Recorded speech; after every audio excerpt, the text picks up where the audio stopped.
one do you want me to look at?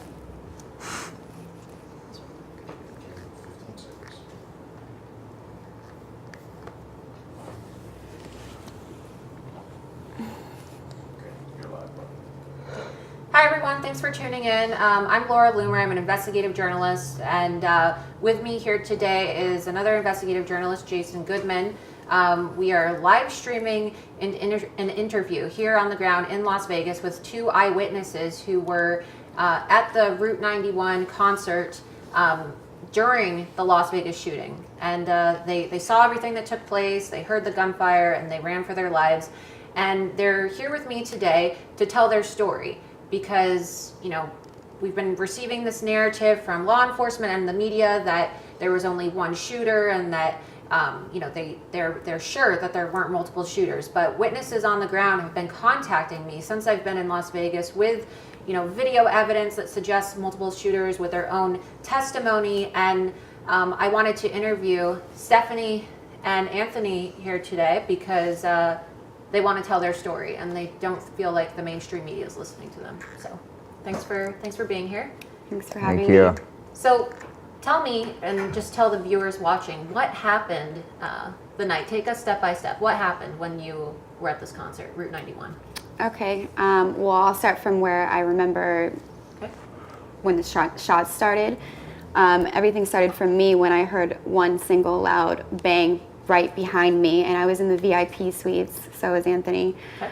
And this is a single loud, huge bang right behind me, and I turn around and look, and I see that someone has fallen, and the group of people that were with this person is helping her up or trying to figure out what's going on, and I'm observing this as well, you know, and then maybe 40 seconds later, some shooting goes off on the crowd, and that's when it was like automatic gunfire, completely different from the first one. It was a single shot. It was not automatic gunfire. Single shot, which initially I thought like either it's a large firecracker that someone's doing some sort of prank, or this lady was drunk and dropped a glass, something. But I was trying to look because obviously that it scared me. It was an extremely loud bang. And you were there as well. Did you hear the same bang? No. You didn't hear it, but No, her side of the story, it's interesting. All the videos that I've watched, you can see what she's talking about, but my back was towards the area that she was facing, so I didn't see the same thing. Which I think clearly from the video I shared with you, you can tell though that some people obviously had drinks, some people they didn't know what was going on. Yeah, I mean, of course, people are at a concert and they don't know, like a lot of people are intoxicated and that's the perfect place to attack someone because people are not sober, right? And Another so thing, disoriented. Yeah, exactly. And me, I honestly thought it was firecrackers or something, but it was extremely loud. And for me, when everything started clicking is when the shooting in the crowd happened. And that maybe was like 40 seconds later, between 20 and 40 seconds later. And that's when I took off running. From the video I showed you, though, obviously half of my friends didn't even notice, and most people were confused. It sounded like firecrackers until people started screaming and running. And we have that whole video. You know, one of Stephanie's friends who was at the concert filmed it. For now, you know, she wants to remain anonymous, and if she wants to be identified later, we'll identify her. But in the video, you can clearly see before Jason Aldean was even singing the last song, you know, which is when initial reports or the law enforcement account of the shooting says it began. They're saying that during the last song in which Jason Aldean took the stage, that's when the shooting rang out. But you can see people turning around and leaning over to help a woman who was shot.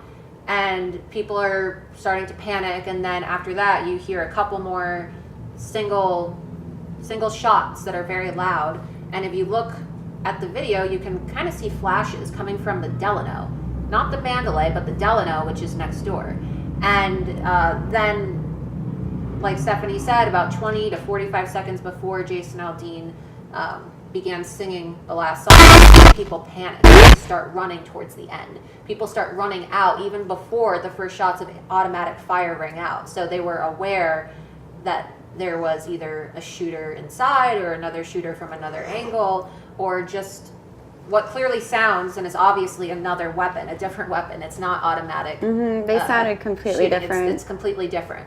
So it's either a shooter, the single shooter, Stephen Paddock, using, you know, different weapons, right? Non-automatic and automatic, or multiple shooters, which is a narrative that law enforcement and the mainstream media is not. What happened after that when you saw the woman fall? Well, so I saw her fall, and I mean, obviously I didn't know what happened with that. I didn't even remember this until I could finally start talking about, like, I told my family the same story, I told Fox 5 the same story. But anyway, I took off running once I saw the open fire on the crowd, and it started making sense, and people were running and screaming. I took off. I lost all of my friends. So Fox 5 in Las Vegas, when did they interview you about this? They interviewed me the night of the shooting. I was trying to get my car from the garage, and they were on one of the back streets where I would try to go get my car. Right. And I ended up talking to them because I was still like shaking and upset. But did you show them the videos, or did they yeah, see these videos? I showed them what did the they video. say? Thought it was really interesting. I mean, at the time, they asked me if I thought that it sounded like multiple shooters, and I said yes, it did sound like multiple shooters. So they posted my interview, and They posted it. yeah, and posted the video, but I don't think it got the attention that it should have. So since then, they haven't called you in for another interview? No. No. Right. Well, I mean, unfortunately, and just from my own experience here on the ground as well, that seems to be the case. I mean, I'm an independent investigative journalist, and even attending these press conferences, it seems like a lot of the local media and mainstream media, they're not really asking these questions that are kind of, counter to the official narrative of, what these FBI agents or even Joseph Lombardo or what the mainstream media is pushing, right? And a lot of people, it's not just Stephanie and Anthony who believe there are multiple shooters. There's a lot of people I've met with here on the ground in Las Vegas, many of whom are actually just scared. They're too scared to really go public with their stories, and they believe that there were multiple shooters. I mean, there were people at other hotels who reported hearing gunfire inside other hotels, and we're what, 11 or 12 days out since the shooting attack happened, and not only is there no motive that's been discovered, but the timeline and the narrative just seems to constantly be changing. They can't even really get one single story down. So how, if they're not even sure about the narrative, can they be sure that there weren't multiple shooters or somebody in the ground? I mean, you said that when you started running, you felt like the gunfire kept getting closer. You were running further away from the Mandalay. Tell people about that. Yeah, so when I ran out from the VIP suites because that's where me and all my friends were, but I ran out and hid behind one of the trailers that are the VIP suites. In the opposite direction of the Mandalay. Yeah, and I had to jump over 2 different fences that are extremely high. Scratched myself from that, but I jumped over 2 different fences. I ended up jumping in some random guy's car who bust through another gate that I think ended up leading to the airport hangar. Okay. I ended up on an airport tarmac, if that's what you call it. Right. And we broke into the hangar. But the whole time I was running, people are still screaming, running, and it's as if someone's chasing you. I don't understand why people will keep running, and why would I keep running if the shots are still getting louder? It sounded like someone was chasing us, someone was on the ground. That's what doesn't make sense to me, and why I'm searching for answers is because I wouldn't keep running if I didn't think there was a threat coming. So it's upsetting that I'm not getting the answers I want, and the bullets sounded louder, and I have multiple friends that attest to that they felt like they were being chased. Yeah, and there, for those of you who are watching, there are multiple people, friends of Stephanie and Anthony, who, wanted to tell their story, but like I said, a lot of people are really nervous because, people, they're not really being nice. The media and law enforcement, they're not really being respectful to witnesses who are claiming that they heard gunshots closer to them or that they saw shooters on the ground. There are people who have reported seeing shooters in the ground, seeing shooters in the parking lot of the concert and near the airport, right? And they're kind of being dismissed as if they're conspiracy theorists or crazy in some sense. And like I said before, law enforcement and the media can't even get a story straight as to what really happened this night. They don't even know, what. It seems like they can't even really piece together yet what the official timeline or narrative was. So, again, if you can't get an official narrative or timeline down, how can you be so sure without even knowing the motive that there weren't multiple shooters?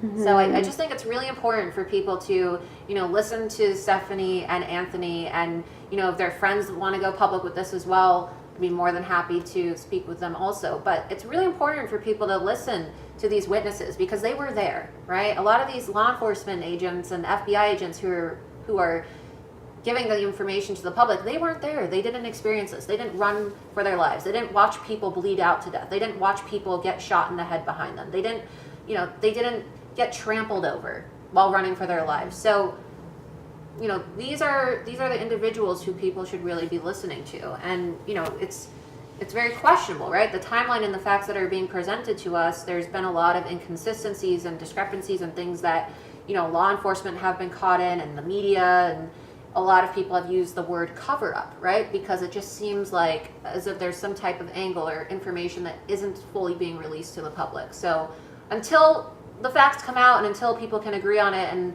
the evidence is really provided, I think that people should really be listening to witnesses more. I think it's very important. Yeah, like you said, I could be dead right now, and that, honestly breaks my heart. I have a family I care about, and how does it make you feel? I mean, I know before the interview began, you were telling me that you feel like the media in Las Vegas and the media, like the reporter that you spoke with, and just individuals here, they're not listening. Like, they're not telling your story. I'm just unsatisfied, with the news that has been reported. I've obviously been watching everything and trying to research myself, but it just doesn't make sense. How are you going to not talk to the people that were there and just change the subject to finding a motive? Right. I don't. That's as not. Someone That's who was not there, enough who for me. witnessed it, who saw someone on the ground. You said you turned around, you saw someone who was shot. Someone who watched people run for their lives. I don't know if you actually saw dead bodies or not, but I saw people running that were shot. I had blood on the back of my shirt. It wasn't my blood. It was someone else's. But it just, you can't dismiss the fact that I heard one loud shot, and I saw that it was correlated right behind me with the women that got shot. You can clearly see in the video that we'll post the full version later as well. You can clearly see that the first shot, and there were a couple that rang out after that, that was at least 20 to 45 seconds before the automatic fire rang out, and people are kind of looking like, did I just hear a gun go off? And then some people, put it together and they started running before, the massacre really began. So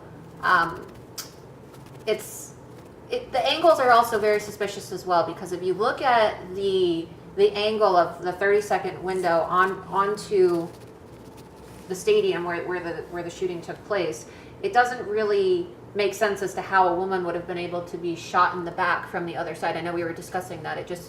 There would almost have to be another shooter in there in order for that to happen, because angle just doesn't add up. The reports are saying a lot of people were shot in the middle of the crowd or in the front, right by the stage. That angle doesn't make sense to me at all, because the 32nd floor window wouldn't even hit those people right in front of the stage. The lady behind me, I'm not sure if a sniper, I have no idea. I just know it sounds like two different guns. I know that the sounds were different. Why would anybody switch their guns like that and try to scare off a bunch?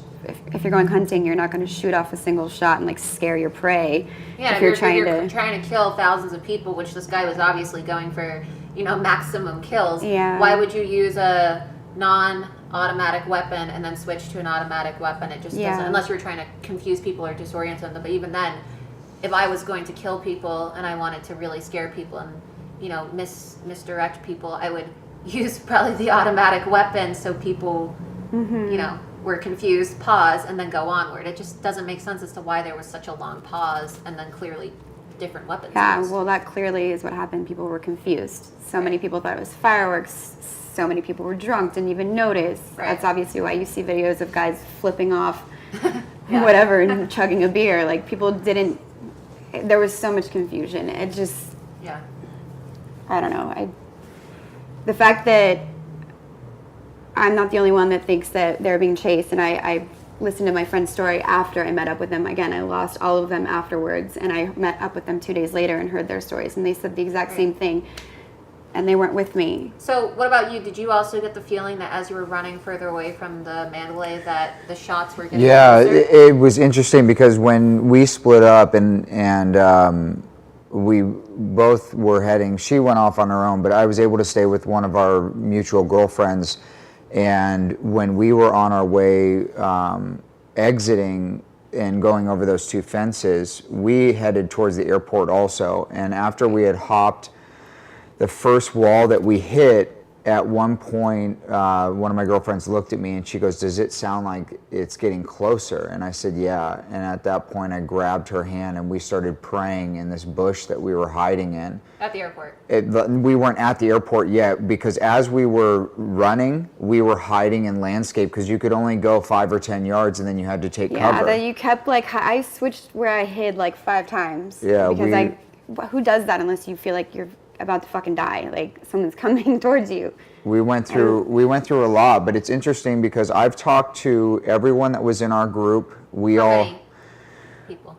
There was about 8 of us at that time, and I've also talked to other friends of mine that were there that I didn't know was there until recently, and everyone that was on the ground that I've spoken to, we all know what we heard, and there's a difference between an echo and different firepower, and there was definitely more than one weapon being used. I don't know if there were multiple shooters. I definitely know that the angles and everything that you guys are talking about the makes first shot that total we hear, sense. which was like 45 seconds before, the automatic. It's clearly not automatic fire. I mean, that was not an automatic weapon. You can hear it. It's a single shot. I read some reports. People were saying, "Oh, firecrackers." Maybe they were doing that, and that was part of the confusion. But I know that I saw a woman fall with the correlation of that first shot. So I don't know. You felt the energy shift. One of the reporters that I spoke to, that's how I expressed it. I described it as like teaser shots, because I felt the energy change, and I kind of looked at my friends like, is that what I thought it was?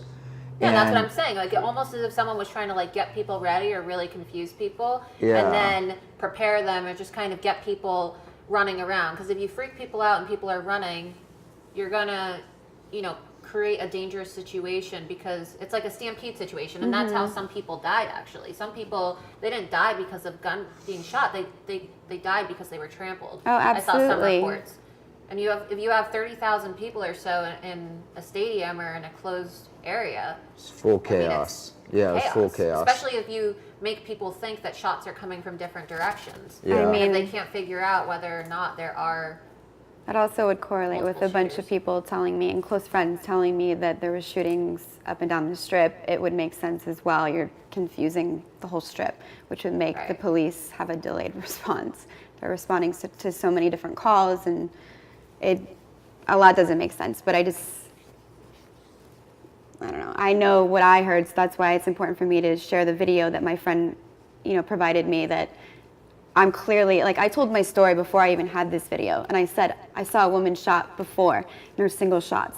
And then 2 days later, I got this video, and I'm like, holy like, I started crying, because I was like, it shows me looking back at where I thought someone got shot. Like, that's enough proof for me. Like, why would I lie about something like that? Yeah, I mean, you're obviously very emotional about this too, because, I mean, I wasn't there, but I can only imagine how it must feel for people to kind of insinuate that you're crazy or that you're not telling the truth, especially reporters.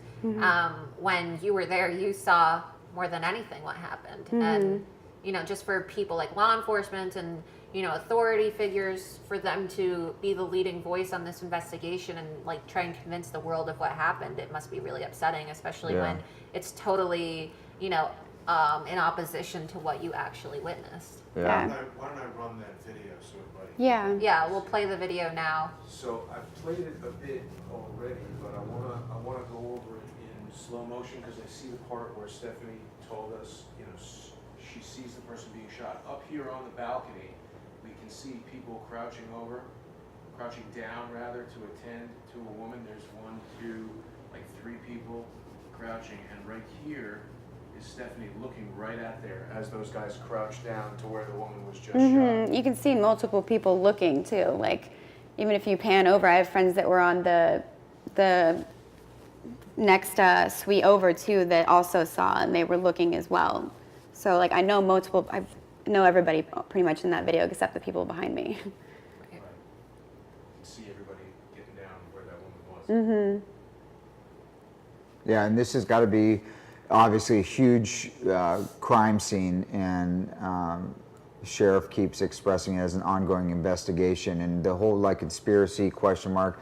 I'm not trying to get into any of that. It's just the fact that what we went through, it's important that everything comes out, you know, and if Right. they find new information that's expressed, Right. and not trying to stand behind what they gave in the beginning, and then let's say being discredited for, oh, you guys didn't get it right the first time. Well, naturally the public is going to look for answers right away, and the media is going to search for Right. answers. But And also- as you dig yeah. in, you're going to find more information, and I feel Exactly. like that is a better way of expressing it than the whole conspiracy question mark, because you're already discrediting yourself when you express it like that. You know, Right. it just sounds like But that's also, I mean, the sheriff also has some responsibility for that as well, because he's saying, like, even during the press conference this week, he came out and said, oh, this isn't a conspiracy. Like, just because, you know, people are questioning authority and questioning the evidence, which has obviously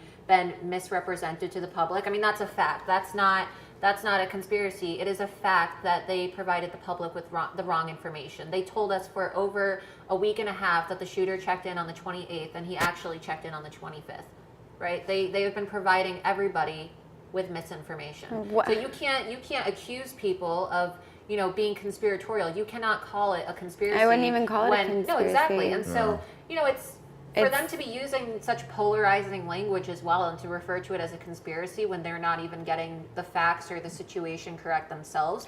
I don't think that it is wrong for people to, you know, be questioning whether or not, you know, or the direction of this investigation, because it's rather reckless and kind of dangerous in in my opinion, for them to say, oh, there's only one shooter when people clearly saw. Well, that's why heard. I'm a little offended, Yeah. because Right. you're taking away from the people that had to run for their lives, and you're taking away from the people that did unfortunately lose their lives. You immediately say that there's one shooter when other people know that doesn't make sense to a Well, lot of people, and it yeah. doesn't make sense to me. And it's also very dangerous too, because if there are multiple shooters and, you know, armed domestic or international terrorists on the loose here in Las Vegas, the public needs to know. And I don't know if they know this information or they don't, if they're withholding it, or, you know, people are just, you know, not wanting to inform the public, but that's a public safety concern. And if there are multiple shooters, like, people need to know that there are armed and dangerous individuals out there, right? And Yeah. so that's why I don't understand why, and a lot of people in this country and around the world don't understand how they can fully and confidently say there was only one shooter when they don't even have a motive. They haven't even figured out why this happened, or I would be completely satisfied with one shooter if they just show me the footage of him bringing all those guns up to his room and Right. doing everything by they're not himself, but showing I haven't seen anything, and I'm not trying to go against the police or anything. I think that some of them, most of them did a great job, like they responded, and right. I get it, and I get that you don't want to scare the public as well. And the sheriff has even said, everything I've done is to calm the public. Everything I've said is to calm the public. I get it, but I'm not calm. Like, I'm upset. Well, if he's also saying that, like, obviously you're going to say that there's only one shooter to calm the public as opposed to two, because people are not going to be calm if they don't know who this other shooter or other shooters are. So, Yeah. so like, I am opposed to that. Well, I think that, you know, people want to feel calm and they want to feel secure. It's not always a good idea to just, you know, give people what they want and try and make the public feel calm and secure, because if that's not reality, then you shouldn't be misinforming people, which is what they've been doing. I mean, regardless of whether they want to be defensive over that or claim that, you know, it never happened, the facts are out, and, you know, it's clear cut they misinformed the public and provided false information. I mean, that's a fact. You know, there's a point I want to raise for you guys, because as I was hearing Anthony speak, he talked about conspiracies that don't want to be conspiratorial.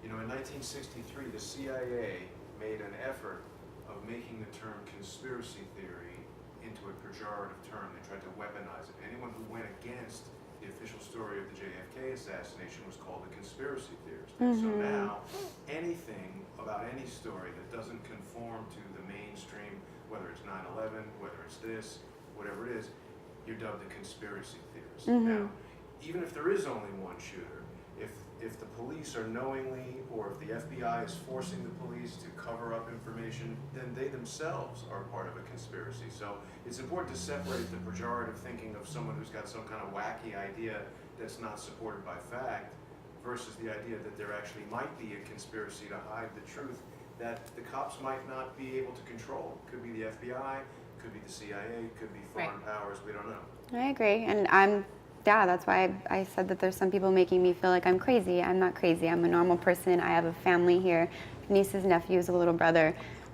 I'm smart. Like I do well for myself. I'm not crazy. I Yeah, and never I don't would think have you're thought. crazy. I was celebrating my birthday that day as well. My birthday was the day before, and I was there because I got invited for my birthday.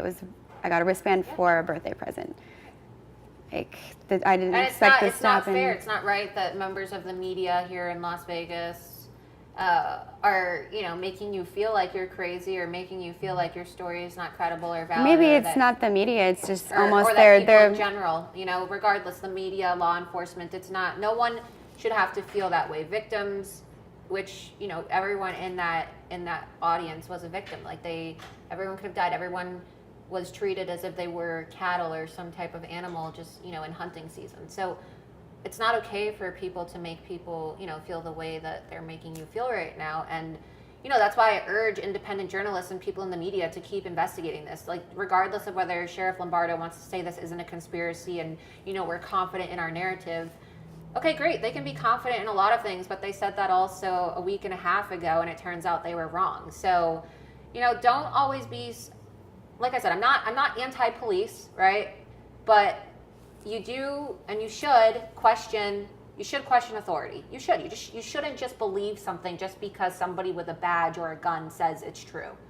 And there's a lot of independent investigative journalists on the ground here in Las Vegas who have revealed a lot of these, problems and inconsistencies with the official FBI, LVMPD narrative. And so I urge a lot of people to continue investigating this because they haven't even given an explanation. Footage hasn't been released. We don't know why Stephen Paddock or whoever, was responsible for this, whether it be one shooter or multiple shooters, why they did this, right? Where's the footage? How did they get the guns inside? There's so many unanswered questions, and, we owe it to the people of Las Vegas. We owe it to the victims, the people who lost their lives, the people who are in the hospital recovering right now, whose lives are forever changed, to find these answers and really tell the full story.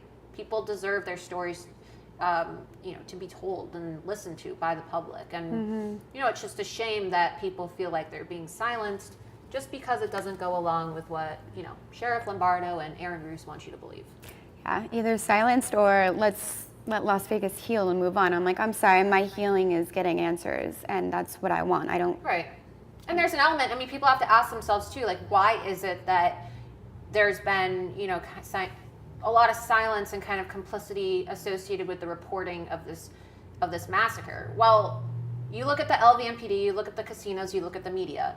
The media is largely funded and supported here in Las Vegas by advertisements from the casino, right? And it's kind of this trinity that works together, and there's no denying the fact that the casinos it supports the economy here in Las Vegas. And so a lot of people, they're not going to be willing to negatively report on the casinos or, do things that are going to potentially have a negative impact on the casino and nightlife here in Vegas, right? Because if you do tell people the reality, and, sometimes the truth is ugly, but you just have to admit it and accept it, right? Flat out told you that. Life isn't pretty, right? Sometimes life is great, but sometimes it's really ugly and you just have to accept the truth. Like, would you rather live in a world where everything is just some fantasy and you never know when someone's going to attack you or hurt you because people are constantly telling you that everything's okay and fine? Or would you rather be aware of your, surroundings and your situation and know that there are threats out there, but at least you were warned beforehand, right? At least you were warned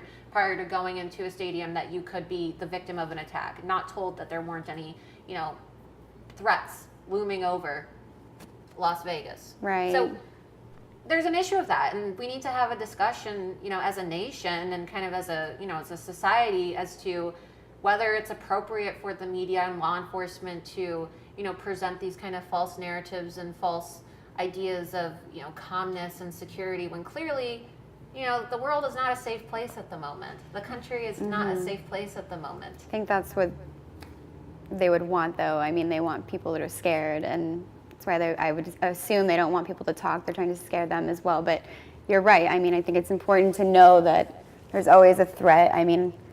Las Vegas was one of the places that was targeted by ISIS, you know. Right. And ISIS claimed responsibility, but the FBI was, very quick to say that this wasn't an attack of ISIS. But ISIS featured Las Vegas in one of their propaganda videos less than a year ago.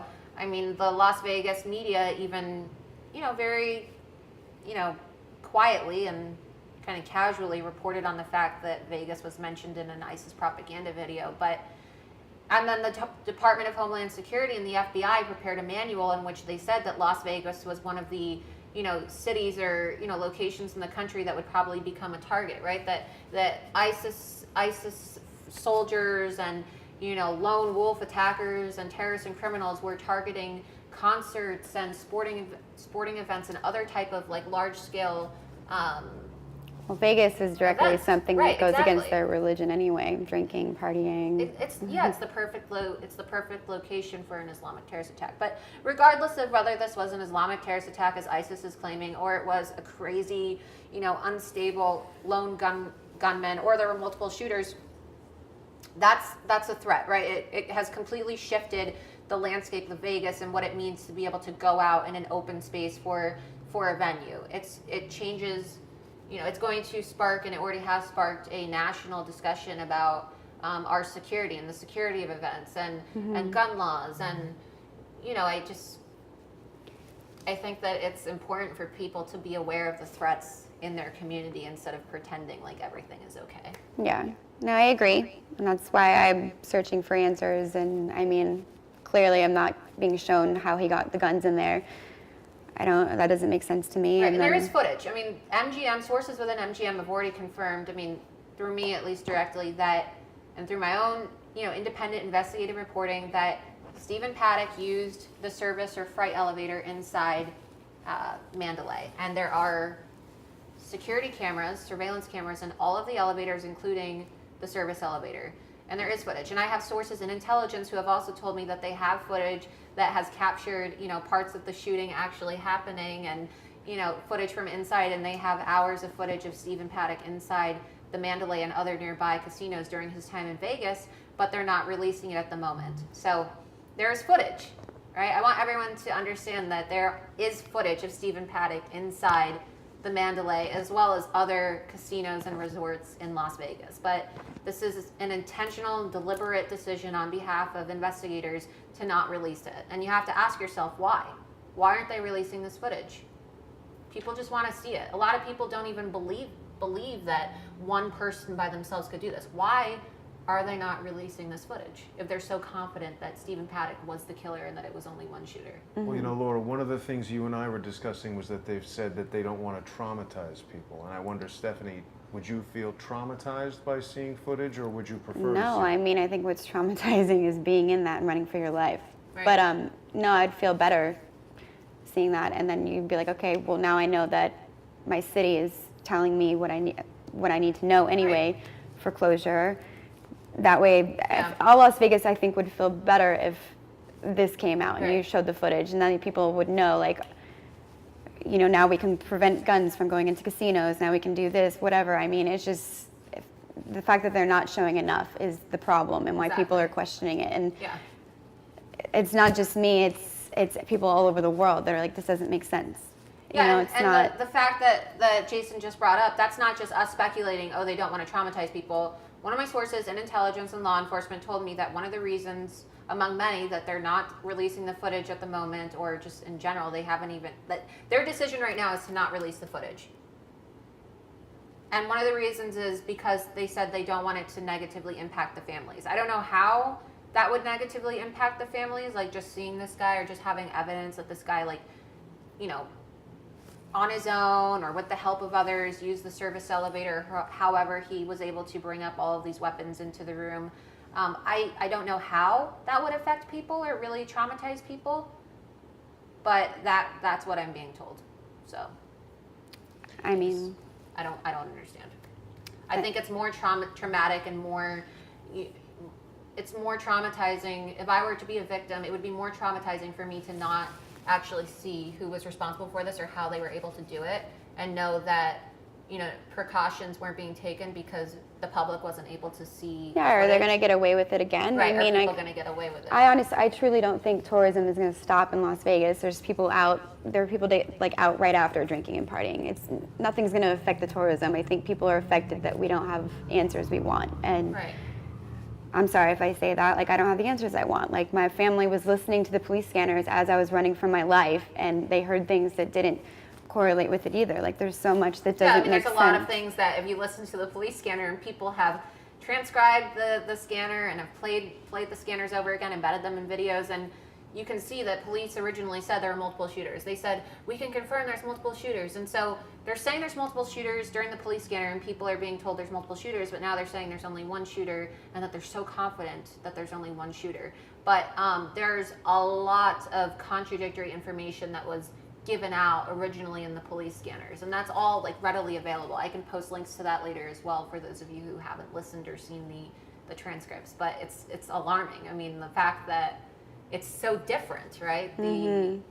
The accounts then, and I understand that in the moment people aren't always sure and things change, right? But you expect those details, especially such drastic details, to be kind of hammered out and clarified within the first 24, 48 hours or so. I mean, we're talking about 12 days later or 13 days later.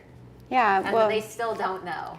That's the thing. That's why, it's important to talk to the eyewitnesses because they, I was telling my story from day one, and I think that was important, but you should listen to the people who were there, right. Listen to what they were saying. I don't want to hear something that came out 12 days later and you're like, this is what happened. I want to know, the shit you guys knew the day of. Right. I don't know, that's Stephanie, why. do you have any experience shooting guns? Are you a gun? I have shot guns before, actually, at the range in the desert. Yeah. So when you were there at the concert and you heard the gunfire, did it sound like it was coming from very far away up in a hotel room, inside a room with a tiny little window, or did it sound like it was pretty close to you? It sounded very close. Let me give you an example. When it first started going off in the crowd, the first place I looked was in the middle of the crowd, and that's where people were freaking out, and it was very loud to what's ground level. And as I was running and as I was listening to people run, everybody was saying, shooters, shooters. Nobody said Mandalay Bay. Nobody thought it was coming from the building at all. Could you smell gunpowder? Could you smell? I couldn't. I actually have a friend, though, that was there bartending at that event, and I have her message from her because I asked her about it, and she said she could smell gunpowder. It doesn't seem like you'd be able to smell gunpowder from guns being fired up in the room. No. And what makes sense to me, I can't prove a lot of this. I can only prove what I know. What makes sense to me is, though, when I was running further away and I ended up in the airport tarmac, the whole time I was running, though, why would the bullets be getting louder, coming from different directions? I constantly kept moving, and as you've heard from my friend, and I'm sure all my other friends would attest to this, we had to keep moving hiding spots, and I climbed over several different fences because we thought we were being chased, and it sounded like it was getting louder. And then there's other videos where you see people walking down the strip, and they're just casually walking after the shooting went off. It's because they didn't think nothing was behind them anymore. You know what I mean? Your instincts were telling you to run. Yeah, and you should listen to that. You should listen to your instincts. My adrenaline was so high, but I know what I heard, and I went into survival mode. Everybody did. Did you see any shell casings on the ground? Not from, I took off so quick, but the fact that I did that, and I felt like I was still being chased, it makes sense. Maybe there was a shooter over by where those big tanks are, or I don't know how to say it, Giles and Reno, the streets that are right before the airport, because that's where we ended up running past the car. The cars were parked right outside. I don't know if that was employee parking for the event, or anyway, ran through that and ended up in the airport. But I didn't see shell castings or anything. I mean, do you know anyone who died or anybody who was I know injured? someone that was shot twice, yeah. Well, I know who she they're is. alive. She's alive, yeah, and she's in happy spirits, but Is she out of the hospital? yeah. That's another thing, though, people want to talk about conspiracies. What's conspiracy is, they're trying to confuse people anyway. The conspiracy is seeing people on the internet saying this was all a hoax and nobody died. That pissed me off because I was there and I know that people got shot and people died, but I think that's the point, is to confuse people if they are doing that. And Right. make some people think shit was a hoax. Like just get so much content out there that people are confused. And look, people died, right? And I know people who said they saw people get shot, and you're telling me you saw people get shot, and there are people who died. But I feel like the reason why people are coming up with some of these theories, or questioning, okay, is this even real, is because they've already seen that law enforcement and people who are in charge of this investigation have deliberately provided the public with misinformation, right? So how can people trust the government and trust law enforcement to really tell them the truth? And of course, I think it's absurd for people to say that no one died, but to be fair, a lot of people have the right to be suspicious of this investigation and the shooting itself when there's clear-cut evidence, and you watch the pressers, you see what happened, that law enforcement has not been being honest with the public. So yeah. No, I agree, and it's questionable that the stories keep changing, and I don't know who's in charge of it. It seems as though it's not Metro that's in charge. So what did you do with the garment that got blood on it? I actually have it in my dirty clothes bin. There's still blood on the back of it. So for all the people out there who think that this was fake, you've got evidence that's got Yeah. real Maybe- blood on maybe- it. I mean, it's not very much blood, but there's still. you can show it if you'd like. I mean, I don't know. Yeah, I mean, I have to go walk. Yeah, away. she can go. We'll let her go walk and grab it, but just we'll. You just grab your mic. Whoops. I need that. No worries. So she's gonna go grab her. What is it? A shirt, pants? Yeah, it's the shirt I was wearing. Shirt she was wearing, and it's not her blood. It's someone else's blood. So Oh, we have questions coming in. Someone says they should wash it, chip camera. it's this way. Actually, have to The step. sheriff is not mentally sound to lead this investigation as someone's. Ooh. Right, so this is what I was thinking, Stephanie, get the DNA tested. We don't even need to go that far. We've got hydrogen peroxide, if you put that on there, it will react with the blood in a way. Well, we already know. Yeah. Look. Right. I know it's real blood. Just for the people out there who say it's fake, the RDSs of the world. Right. I mean, it's dried up. Oh, it's kind of wet right now. It's on the other. Yeah, I see that. Yeah. There's 2 spots. Where did it go? Oh, right here and here. On the couch. I know it's not very much, but still, I mean, that's definitely blood. But I have a It's on the photo of collar, it. too. I have a photo of it on my phone too that I took 2 different. Do you want me to step around this way again? Okay, sure. That's fine. So, I mean, I have no doubt that people were shot. You were the second person I've met who was a first-hand witness to the event. Right. All right. Again, you hear the term false flag, things like that. It doesn't mean that no one was shot. So what do you think happened?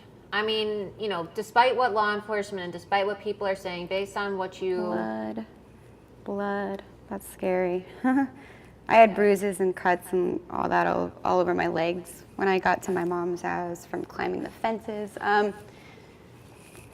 The only thing that I know for sure, and that's why I think it's important to listen to eyewitnesses and people who were there, is it didn't sound like one shooter, and it didn't sound like one shooter coming from the 32nd floor.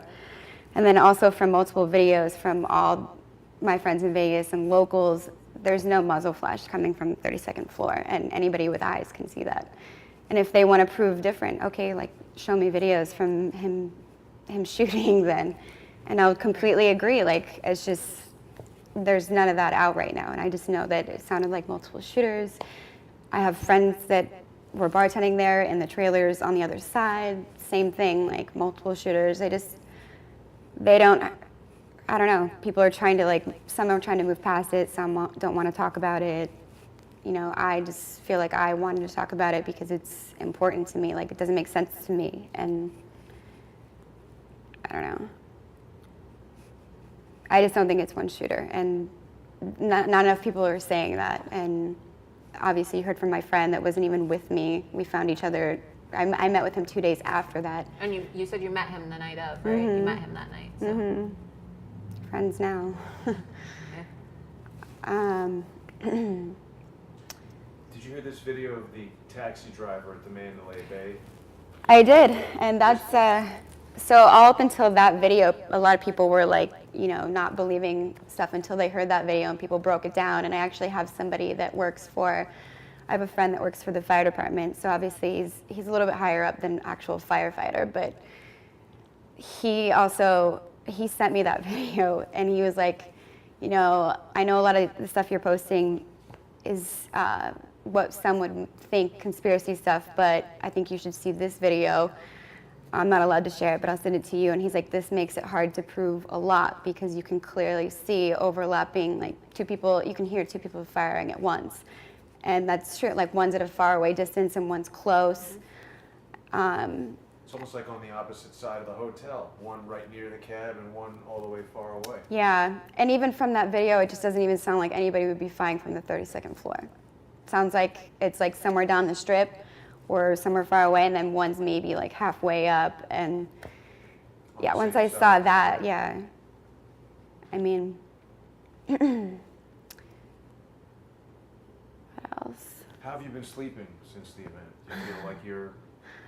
The first night that it happened, I didn't sleep at all, and I tried to, and I was at my mom's house. Tried to sleep in her bed, could not sleep. All I did was kept, like, you know, Googling YouTube news. It's like upsetting because I was waiting for more answers to come out, and even when, the Fox 5 interview that I did, the guy even interviewed me right when that happened, and that's when they had announced he had just done a press conference, and he said, I think at least like 2 dead, or maybe it was like 20 or something, and I was just like, there's no way that's how many people died. There's way more, and he's like, Right. Really? He's like, you think the sheriff is not, you know, like... Well, it's just funny he that they're agreed. even asking you these questions because Yeah. if you listen to the police scanner, they clearly say there's like at least 40 people dead. Yeah. When the media was still reporting that there are maybe like 2 people dead. So Yeah. it also just brings into question like the absolute state of reporting by reporters in this country. It's just I'm just gonna say I believe like they're very lazy. Okay, they want things to be fed to them and given to them. They don't want to like spend hours listening to police scanners on their own. They don't want to do research, and they kind of just like regurgitate things that others around them say instead of really doing their own work. Because if you would have stayed up all night listening to the police scanner, which is what everyday Americans did, right? People who aren't fed a teleprompter script, you would see that the police scanner was reporting that there were probably 20 to 40 casualties on the ground, as you know, mainstream media outlets all across the country were saying, oh, we're getting reports that there are 2 dead and there could be more casualties, or there's a lot of people injured. But it's such a grotesque screw up, right? It's almost inexcusable at that point in time just to get reporting that wrong. Well, I think that's why I haven't slept, is because I'm not getting the answers I want, and I've been waiting and waiting for something to come out, and I'm not hearing it, and then all my friends are traumatized or healing in their own way, so I don't want to bug them anymore. So I'm staying up every night researching my own shit because I feel like I'm going to go crazy if I don't get the answers that I want. I mean, I'm not having PSD from people dying. I'm pissed because I don't have the answers that I want, and it doesn't make sense. And again, like, my family doesn't think this makes sense either. Like, they're upset that I had to go through that. Nobody does. Me and my stepdad actually took a woman home once he finally picked me up, which he picked me up on Paradise and Tropicana. That's how far I ended up. And he took this woman home, and she had to go home to her friend's house that she was staying with in Henderson, but her friends were still in lockdown at the Tropicana, and they were saying there was a shooter at the Tropicana. So it's like, not like, you know, this was all happening. People that were there know all this stuff already, but like, if you're only watching the news from Pennsylvania or wherever you live, like, you're only going to hear what they hear. But people in Vegas, this is real for them, and they know what they heard when they were running. They know that several casinos had lockdowns. Several places had supposed shootings out front. Like, I've seen videos that people prove that there was a shooting at other casinos. I mean, it's not a conspiracy to me. I was there. I don't know what. So do you know people, I know you were telling me before that you have a lot of friends who work at casinos. Do you know people who were working or were inside those other casinos that reported shootings at the time of the shooting as well? I'm sure I do, because I know tons of people in Vegas. I met a girl the other night, though, that randomly, she was like, oh my God, you were there, because she heard me talking about it. And I was like, oh, were you? And she's like, no, I wasn't there, but I was at the Bellagio. And she told me her story, which I thought was really interesting. And I actually have an email from her, but she said that people were screaming active shooters there. And I actually haven't read the full write-up she told me, but it was the other night, so I don't remember fully. But she said that there was active shooters in Bellagio, and they made her like run to the back, you know, and this is a young girl. Like, people don't have like a reason to lie about a tragic event, so it's not like people are making stuff up, you know. Which is, you know, that's a great point, which is another reason why I think that more focus should be given to these eyewitness accounts of what happened, because it seems like there's thousands of people, right? There were, what, 30,000 people inside that stadium, or 22,000 people, and thousands of more people on the Strip in Las Vegas, one of the world's top tourist destinations, who, you know, said they saw shooters, who said they saw shootings at other casinos, who said they saw the shooting themselves.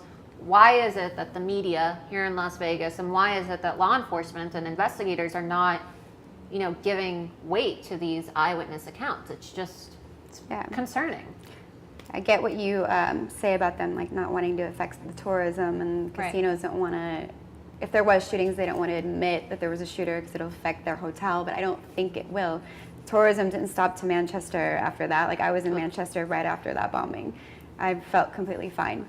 It's just the fact that, you know, that's what they're thinking, and they don't want to admit it if that's so, but it's not going to stop. I think it's going to upset people more if they don't get the answers that they want, and that would affect people coming back. No, that's a great point, because look, I mean, when I was watching this happen in live time, on the news, listening to the police scanner, watching videos come in on social media, I thought, wow, this is like a replica of the Bataclan attack in Paris. And just like what you said, tourism is fine. It's not going to stop tourism. Paris, a lot of people still go to Paris. I mean, I personally wouldn't go on vacation to Paris, just given the current state of the place. But there's still tons of tourism, right? Paris is still a top tourist destination in the world, right? People want to go see the Eiffel Tower, regardless of the fact that, you know, it's turning into kind of like its own Middle Eastern country. But it goes without saying that tragedies don't stop people from visiting places, right? A lot of people don't allow those things. They don't allow terrorism and like current events to get in the way of their travel plans or their own desire to travel the world. Mm-hmm. Stephanie, the woman that you saw shot in that video that you shared, she lived? I have no idea, and that's another reason why I want this video to get out, is because I know that person was shot, because it correlated with the boom, but it's important for the video to get out, so maybe the people that are starting to get discharged from the hospital, someone will come forward and say, hey, I was in Suite 6. Right. And that's where that woman was, in Suite 6, I was in 5. So I would hope someone finally comes out and says, that's me in the video, that's me and my friends, or someone has any information, because it's important for me and everybody to know that I'm not crazy. And like, again, I told this story before I even had that video, and once I saw that video 2 days later, I started crying, because I was like, oh my God, like, I'm not crazy. Because people were trying to make me feel like I was crazy for hearing single shots first. Right. And so tell people, just because that's really important what you just said, give as much detail to everyone watching right now. People can share this video, whether you're a reporter or you're, you know, somebody who was there as well, or just someone watching around the world. Tell them exactly where you were, exactly what you saw, so that hopefully the woman, if she's still alive, can see this and maybe, you know, get in touch with me or you and confirm what happened. Sure. I was in Suite 5 of the VIP suites, and those are, I think, like sponsored by Red Bull. But Suite 5, and she was in Suite 6, which is a little bit closer to the stage, on the first platform up. I was ground level. She was on the first platform up, as you can see from that video. And I mean, you can see from the video that someone was hurt, and I don't know if people can like recognize the friends that are in the video too, but you can clearly see people helping her out. I have no idea who that group was. It's just, yeah. Hopefully she's okay, and she reaches out and tells her story when she's healed.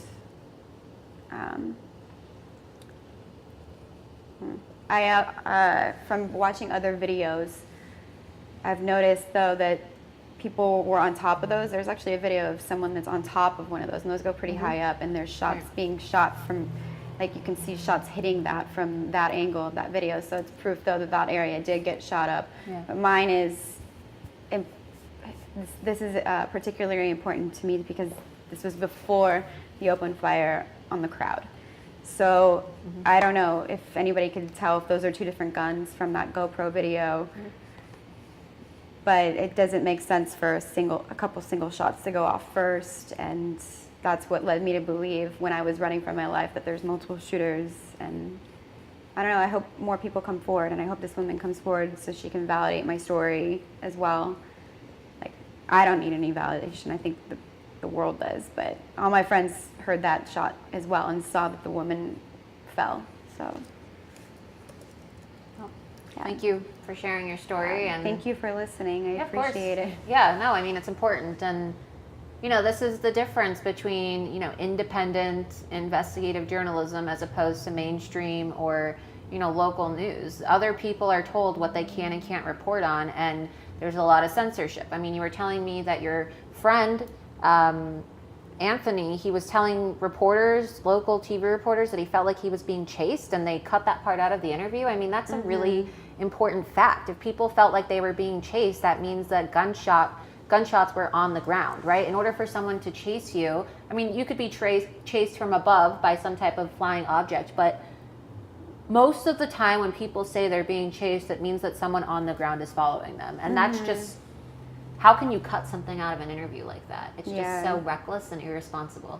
It is, especially if someone's trying to tell their story and then you just direct it back to, how do you think the victim? I'm like, yeah, we know there's victims. Like, I feel horrible for them, but we want to tell our whole story, and I get it. And thank you to the first responders, and they, you know, they kept reiterating that. And how do you feel about the people that responded? And I'm like, yeah, I mean, you know, and listen up, media, right? These are like, people who you interviewed. These are witnesses who you interviewed, right? And you have failed them. You failed out of her own mouth. You failed to tell their story accurately. So I would urge a lot of you, I mean, I don't live in Las Vegas, but I would urge all of the Las Vegas media and the mainstream media to start listening to, you know, these victims and these eyewitnesses, because their stories matter, right? Stephanie's story is important. Anthony's story is important.